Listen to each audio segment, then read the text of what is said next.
Who upset Sugar Ray Robinson 32 years ago. So it is not unprecedented. This, of course, the first fight that you'll be seeing in 1983 here on HBO. 1982 in boxing was certainly the year that was, and in some cases, it was the year that wasn't. It had something for everybody, including the skeptic. As you look at Aaron Pryor, and he is a man intense right now. Well, I don't know who's going to win this one. This one is a draw. But unfortunately, it'll never happen. Thank you, and God bless you all. You're the boss, don't you? You gotta move in and rough these guys. You gotta move in. And that eye is really opened up. Combinations of punches thrown by the champion against Gary Cooney. This one is all but over. 1982 in boxing, it represented something different to each of the great fighters of our time. As for myself, it will be remembered as a year of retirement. But for others like Wilfred Benitez and Roberto Duran, the year turned from one of high hopes to bitter disappointments. On January 30th, super welterweight champion Wilfred Benitez ruined the comeback of Roberto Duran. The supporters of the Hands of Stone were crying out, "No mas." Benitez says, come on, give me your best shot. But the best shot may just not be in the pits of Roberto Duran tonight. In February, marvelous Marvin Hagler locked himself into self-imposed exile as he trained for a March 7th date with Caveman Lee. After just 67 seconds, the middleweight champion had Lee on the fringe of death, according to referee Larry Hazard. And later it was revealed that Caveman Lee had traces of illegal drugs in his system. I think that it's a disgrace when I see people say to myself, well, you know, he was high on something or whatever like that. That's taking credibility away from me. Earlier in February in Reno, Nevada, the most credible boxer in the world, Sugar Ray Leonard, took on Bruce Finch. Do your thing because this kid will fall apart. Do your own thing. There's a right hand and Finch is next. So right back. Now Ray had a chance that time, I think, to follow up. Decided not to. Another right hand, and there is a booming right hand that puts Bruce Finch down. Sugar Ray later said Finch hit harder than any of his previous 33 opponents. Finch would surely return the compliment. Little did the boxing world know that after stepping out of that ring in Reno, Nevada, Sugar Ray Leonard would never return to the ring again. But other active fighters like Larry Holmes and Jerry Cooney were having some of their own troubles finding a way through the ropes. They were set to meet on March 15th. But March 15th came and went without the long-awaited battle of the heavyweights. Jerry Cooney underwent tests for a severe shoulder injury which pained him every time he threw a punch in sparring. Finally, the fight was postponed and then rescheduled for June 11th. I hope there's no more postponements. I hope there's no more interruptions because I have an important thing that I want to do, and that is to knock out Jerry Louis Cooney. The only thing left for me to do is to go and train and lead the talking for June 11th so I can celebrate St. Patrick's Day on the 12th.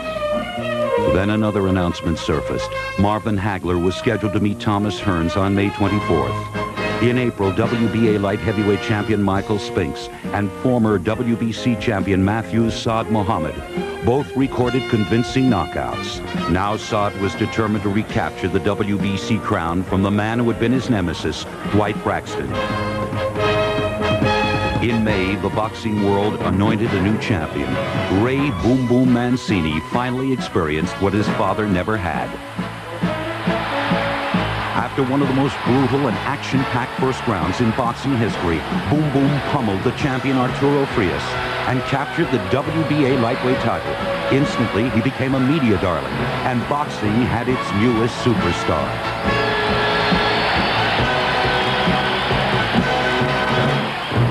On May 5th, the Hagler-Hearns fight was postponed. Hearns had apparently suffered a hand injury. I'm not going in there for injury. And when I go in there, I want to be in tip-top condition and great health. Finally, after a series of setbacks, the fight was canceled. And he was going to make $2 million. He turned down $2 million. In the first beginning, Ray, he started complaining about his little baby Pinky. You know how many people will give $1 million for that little baby Pinky? They cut that thing off. Injury would also cancel another fight in May. Sugar Ray Leonard and Roger Stafford.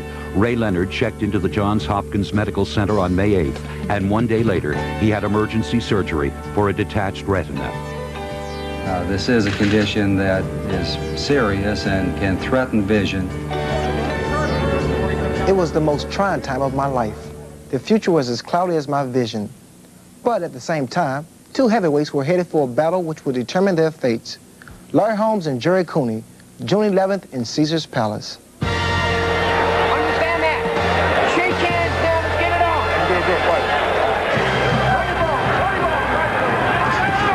And Cooney took a good right hand from Holmes. He staggers in his mouth. Get the phony bone.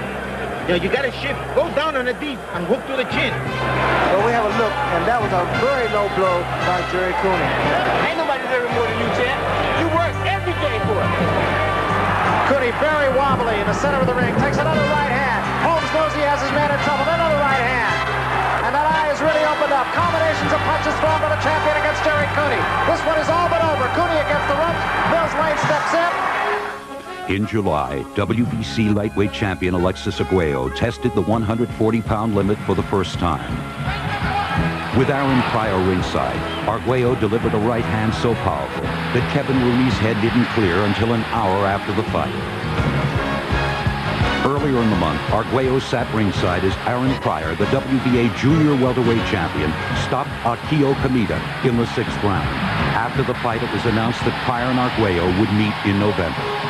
On July 21st, WBC featherweight champion Salvador Sanchez retained his title with a 15th round knockout of Azuma Nelson. It was the 9th title defense for the popular Mexican, and tragically, it was to be his last. In August, Matthew Saad Muhammad challenged WBC light heavyweight champion Dwight Braxton in their long-awaited rematch. Unfortunately for Saad, Dwight Braxton rose to the occasion. Combination again, and there go the legs once more. And another left hand, and there goes that Saad Muhammad against the ropes again. Bounces off the ropes. Taking an awful beating here from Dwight Braxton. Again, a close look from Carlos Padilla as Saad Muhammad reels into the ropes again. It's almost defenseless, and that is the end of it. And it's a mercy killing, I assure you. On August 16th, Tony Ayala, the promising junior middleweight contender, was arrested for breaking and entering this house in San Antonio, Texas. I'm going to go continue my program that I'm in, and if everything goes right, I'll make it up. I'll make people proud of me. On August 12th, there was more tragedy. While driving to San Jose Itubiente to train for an upcoming fight, featherweight champion Salvador Sanchez was killed. He was considered by many as one of the greatest fighters pound for pound in the world, and his death in a tragic car accident sent shockwaves of sorrow around the world. Salvador Sanchez was more than a featherweight champion. His warmth and love for his fellow man will coexist with his outstanding record. I'll never forget him.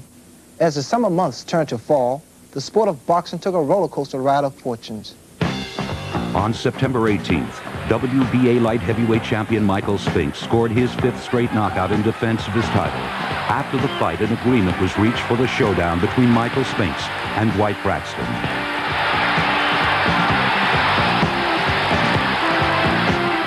In October, undisputed middleweight champion Marvelous Marvin Hagler journeyed to San Remo, Italy, and defeated Fulgencio Udalmitias with a crushing 5th round knockout. The world awaited a Hagler-Leonard showdown. There's an uppercut that scores, and a right hand that scores. The bell's still in close and still takes the punishment. And another right hand, and down it goes. Another right hand from Marvin Hagler. People want to see it, Leonard. We don't want you to retire yet until you come with the marvelous one. Okay, it's got to be the big one, right? That is the biggest one. All right. In San Remo, the crush of reporters wondering if Sugar Ray Leonard would challenge Marvelous Marvin Hagler was overwhelming.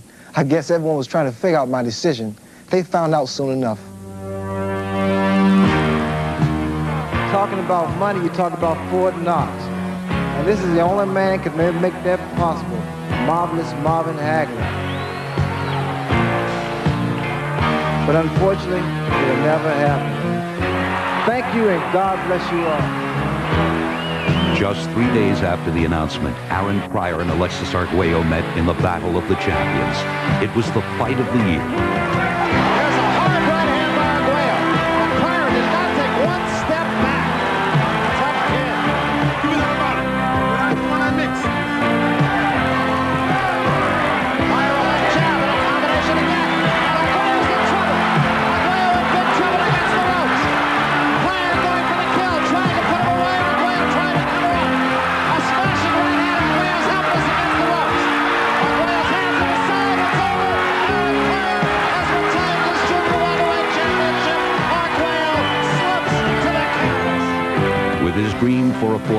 will shatter. Arguello is a beaten man. The following day, tragedy struck in Las Vegas, Nevada. Boom Boom Mancini looked to God for strength as he came off the stool in the 14th. And after 13 rounds of savage warfare, the lightweight champion delivered the fatal blow. Duk Koo Kim died from a cerebral hemorrhage, and Boom Boom Mancini had to look to God once again. Boxing was living in a nightmare. As if it hadn't endured enough, the Astrodome was the scene of more controversy. Holmes and Cobb fought a lopsided 15-round bout. Howard Cosell later quit as a boxing commentator, disgusted with mismatches. Then on December 3rd, Thomas Hearns and Wilfred Benitez restored some honor to the sport. The Motor City Cobra won his second title. And there's the right hand that buckles Benitez. And Benitez is against the ropes and in trouble. The new super...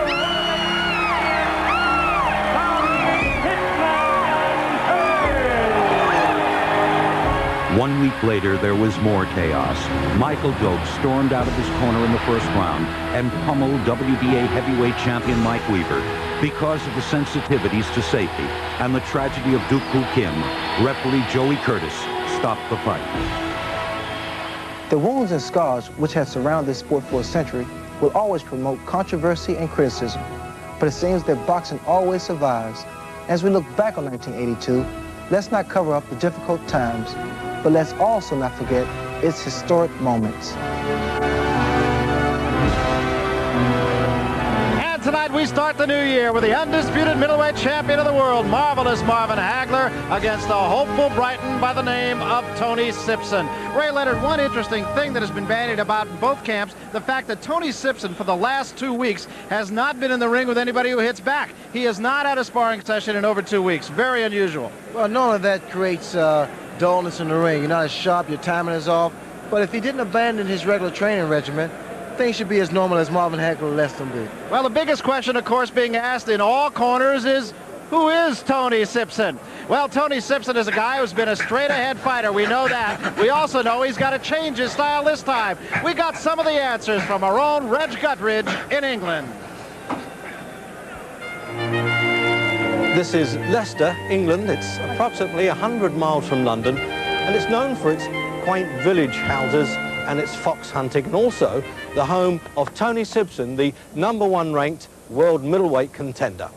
Hello, I'm Reg Guttridge, and I've covered the fight scene here for well over half a century, but that really isn't that long when you think that the fight game started here approximately 260 years ago. James Figg, known as the father of boxing, was the sport's first champion in 1719. It is with Figg that the art and science of modern boxing begins. In 1743, Jack Broughton introduced the sport its first rules and gloves. In 1866, John Sholton Douglas, the 8th Marquis of Queensberry, revolutionised boxing with a set of regulations that created the sport we know today. We English have taken pride in many boxers. Some of our most recent champions have been Henry Cooper, our Henry as most of us know him today, will never be forgotten for his knockdown of the then Cassius Clay. Alan Minter, the British Bulldog who defeated Vito Antuofermo to become our last world champion. Our present hero, Tony Simpson, or Sibbo as his fans like to chant, defeated Matteo Salvemini to become the European middleweight champion. After 10 years, boxing would become more than just a pastime, it would be his life. I don't have to dramatise my life. I just come from a working class family, and I know that if I want to get on in life, this is the only way for me. But before Tony would receive his deserved recognition, there had to be one more fight. In England, it was billed the showdown. Tony Simpson, the up-and-coming boxer, versus the veteran and ex-world champion Alan Minter. Once a sparring partner for Minter, Tony Simpson lived many years in the shadow of England's pride. In 1980, Minter lost his title to Marvin Hagler in the 3rd round of this ring. 1 year later, the 3rd round marked the end of the career of one English champ and the beginning of a dream of another Englishman. I think it was a right hand and a left hook. He broke his nose and broke his heart. But Tony's heart was also broke.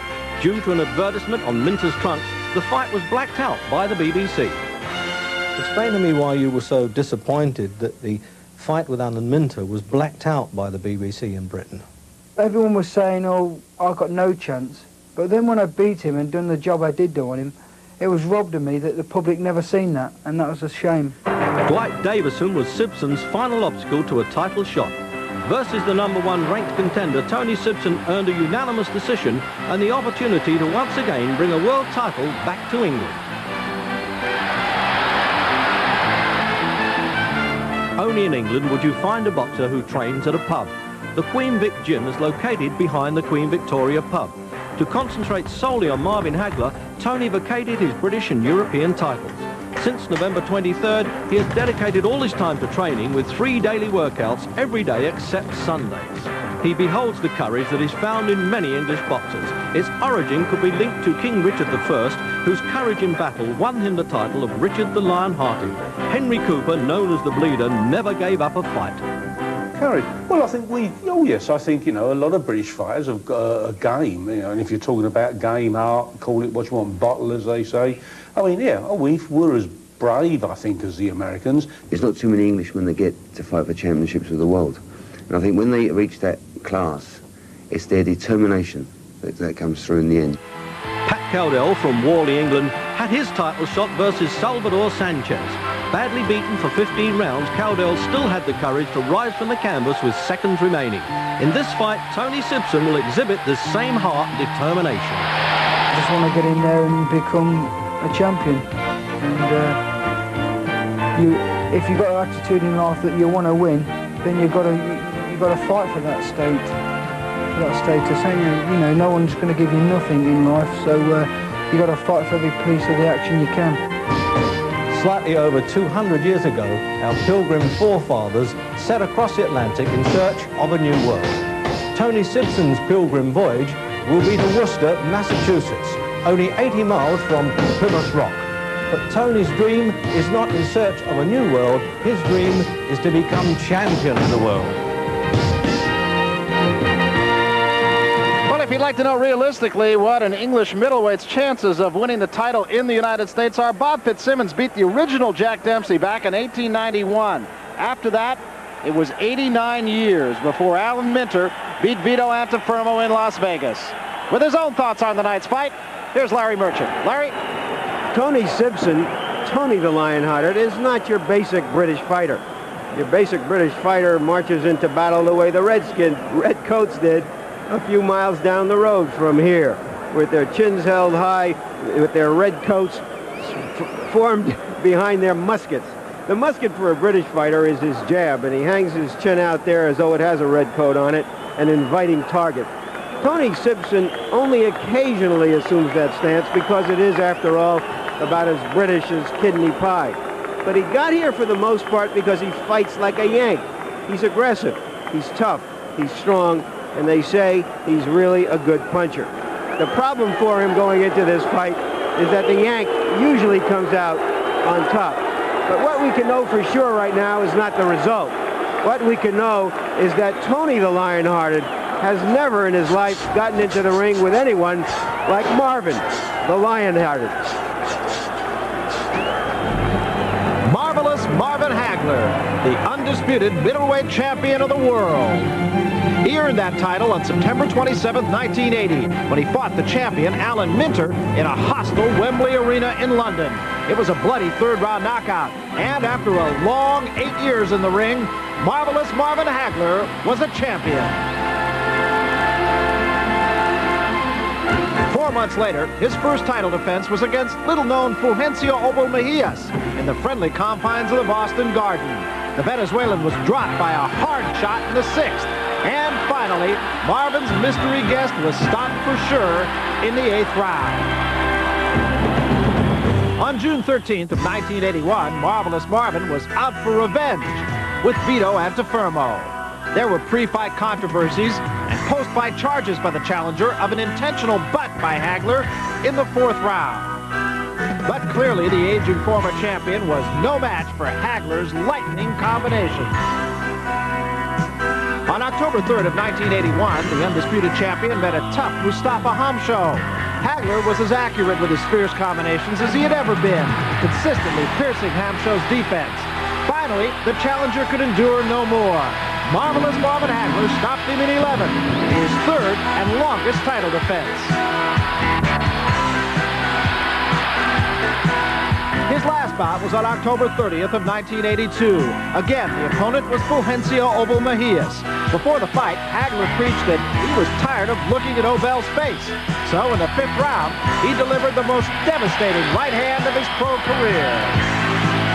So today, Marvelous Marvin Hagler stands alone as the most celebrated fighter in the world.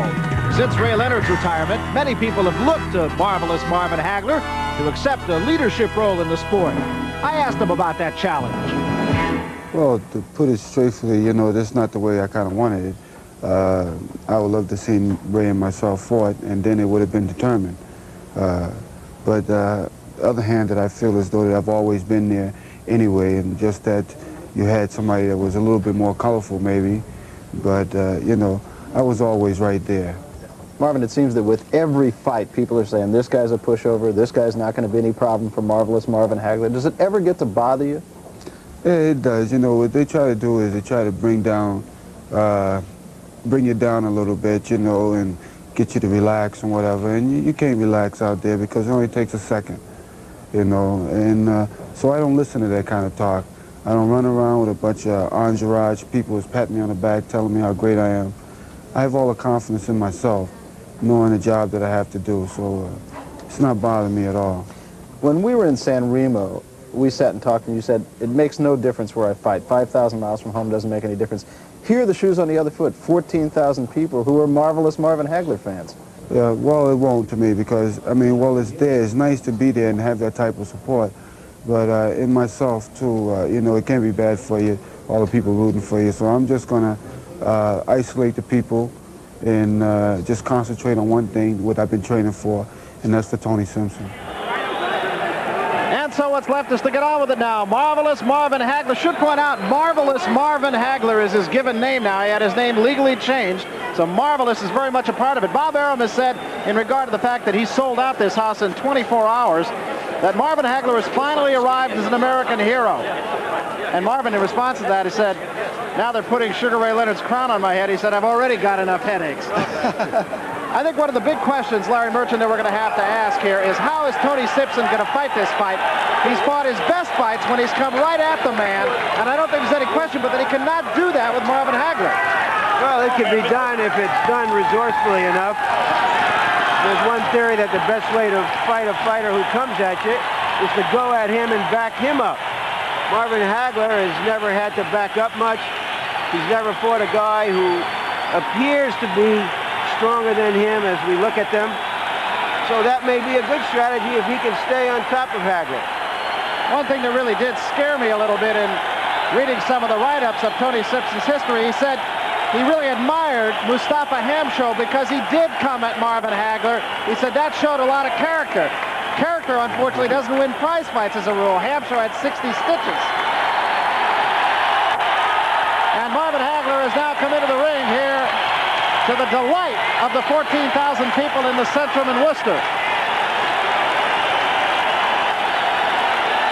How well has Marvin Hagler been doing as a champion? Well, he's been doing pretty well by and large, but he has now won 30 straight since losing a pair of fights to Boogaloo Watts and Willie the Worm Monroe. 55, 2-2, 46 of those coming by knockouts. And he himself says, since I've been champion, Ray, I'm getting meaner.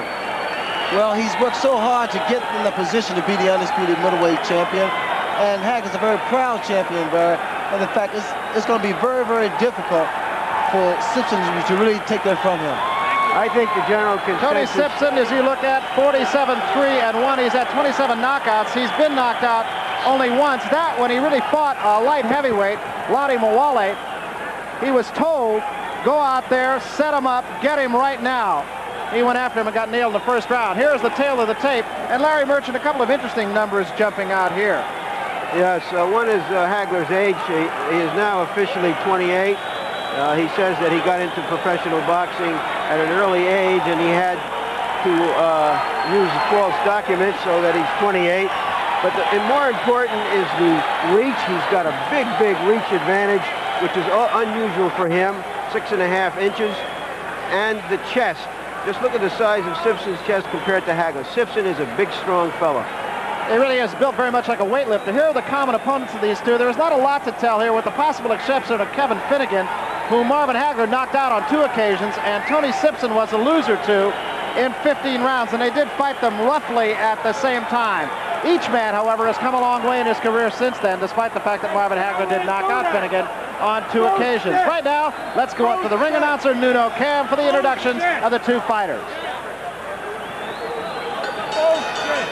Good evening, ladies and gentlemen. The feature attraction of the evening for the middleweight championship of the world, 15 rounds, here at the new and beautiful Centrum in Worcester, Massachusetts, promoted by Top Rank, Bob Arum, and Rick Valenti, Boston. Also in celebration of the 20th anniversary of the WBC. Tonight's boxing is under the supervision of the Massachusetts State Boxing Commission. Chairman Tommy Rawson, Jimmy McCarran, and Joe Tecci. Judges for the championship bout, Tony Perez, New York, and San Juan, Puerto Rico, and Marcella Bettini of Italy, and referee Carlos Padilla from Las Vegas and the Philippines. Timekeeper George DiFilippo, counting for the knockdowns, Jerry Albano.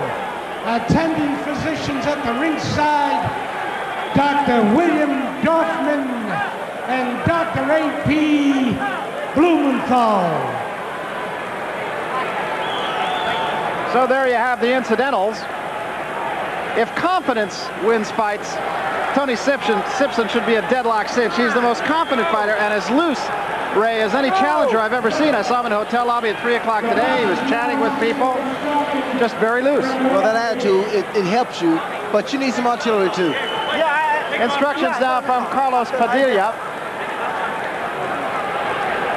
Okay, you're going to box for 15 rounds. You know the rules of boxing. Avoid using any kinds of power. Don't throw any punches during the break. Okay, seconds come out fighting. Seconds come out fighting. Marvin Hagler, of course, does not shake hands before a fight. It is not any kind of a hostility. It is just merely the way he does business. There are some similarities between these two, incidentally, oddly enough. They're both from medium-sized towns. Hagler from Brockton by way of Newark. Simpson from Leicester, England. Both were hod carriers in the early days. Both turned pro at the earliest age that they possibly could. They both raise animals. Hagler raises pigeons. Simpson raises dogs. They both beat Alan Minter handily. Both were southpaws, and of course Hagler still is, although he can go both ways. First round. Quick jab by Hagler. You will see a great deal of boxing skill from Marvin, up until he's able to hurt Simpson, and then he'll get very mean and start taking advantage of it. Hagler very sharp early on here. Marvin Hagler not one to waste a lot of punches. Hagler very much up-tempo early in the round. What's going to be a factor in this fight, Barry, is the fact that Marvin Hagler has a very good right jab, very powerful.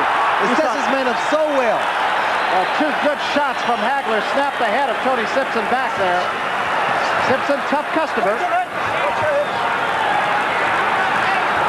Simpson beat Dwight Davidson by getting inside and keeping his head on Davidson's chest. However, Davidson is 6'1". Marvin Hagler considerably shorter. It'll be much more difficult for Tony Simpson to fight the fight against Marvin Hagler that he fought against Dwight Davidson, the #1 contender at the time. You notice that combination thrown by Marvin Hagler. Double right jab and come with the left, straight left hand. Those are the type of combinations that's going to do a great deal of damage to Tony Simpson.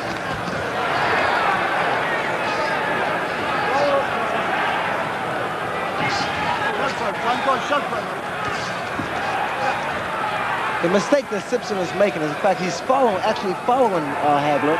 He needs to cut the ring off. Give a little more head feints, body feints. You can't walk straight into Hagler. If so, he'll nail you every time with those straight left hands. Marvin Hagler scores with an inordinate number of punches. He just does not waste a lot of punches. the left hand by Simpson is first of the night. Simpson's waiting for an opportunity to get inside because he's more effective inside, throwing those big shots to the body, to the head. And Hagler's not going to cooperate with him. Going to keep him on the outside of that right jab. That's a good right hand lead by Marvin Hagler.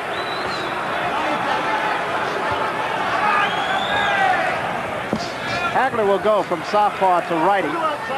He's not done yet tonight, but he will do it at some point. Simpson has fought 15 southpaws, so this is nothing new to him. You see there, Simpson went to the body. Inside, once again, he's very, very strong.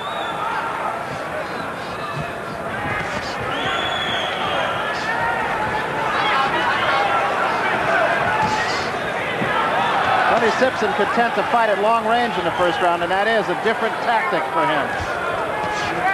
Another good thing, if Simpson can maintain this pace, this is a very fast pace for any fighter.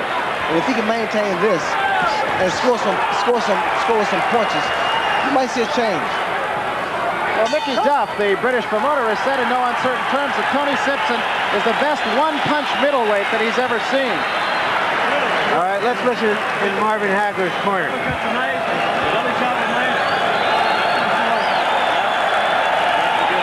couldn't have asked for a better round. What Hagler established in that round was that Simpson is going to have to pay a price to get close to him. The question is whether that price will be too heavy as the fight goes on. Right in the mind. Just enough distance, too. You're moving just right. Right? Good job, Let's take a look at the combination punching of Hagler. The right lands, the left is a little bit high, but he comes right back with another right. He's making Simpson respect him at this point in the fight. But Simpson came out all right. Let's see how he does in this round. Very much of an up-tempo first round, and we'll see if that pace continues here in round two. Hagler was sharp, and Simpson took it all. Simpson not likely to cut. He's only been cut once, and that was just a minor cut over the bridge of his nose. Never been cut around the eyes. For Hagler, again, that jab is going to be a factor in this fight. Keeping Simpson outside in the center of the ring. Against the ropes, then you're giving Simpson a chance. Simpson trying to get inside a little bit more early in the second round. Hagler still very sharp. You notice what Hagler's doing. He's going to the body, he fakes and comes back to the head. In other words, he's changing his punches up. Confuses the fight. He's not doing the same thing over.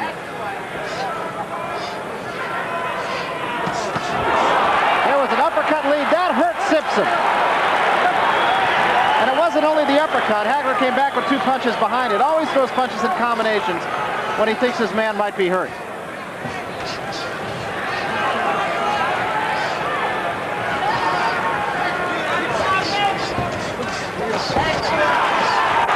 Simpson with a good uppercut.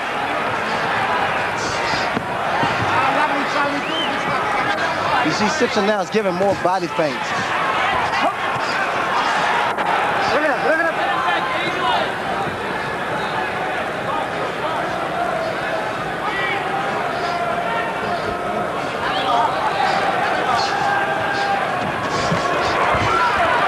Hagler lunging just a little bit off balance that time.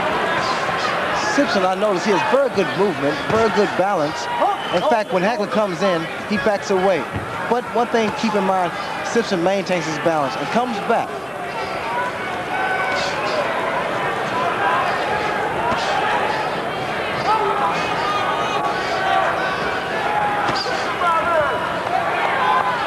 Another punch you might see Hagler throw is that upward right jab.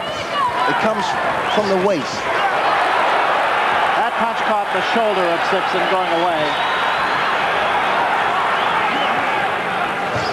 The crowd will give you an indication because it is so supportive of Marvin Hagler that perhaps some punches are a little bit more than they really are.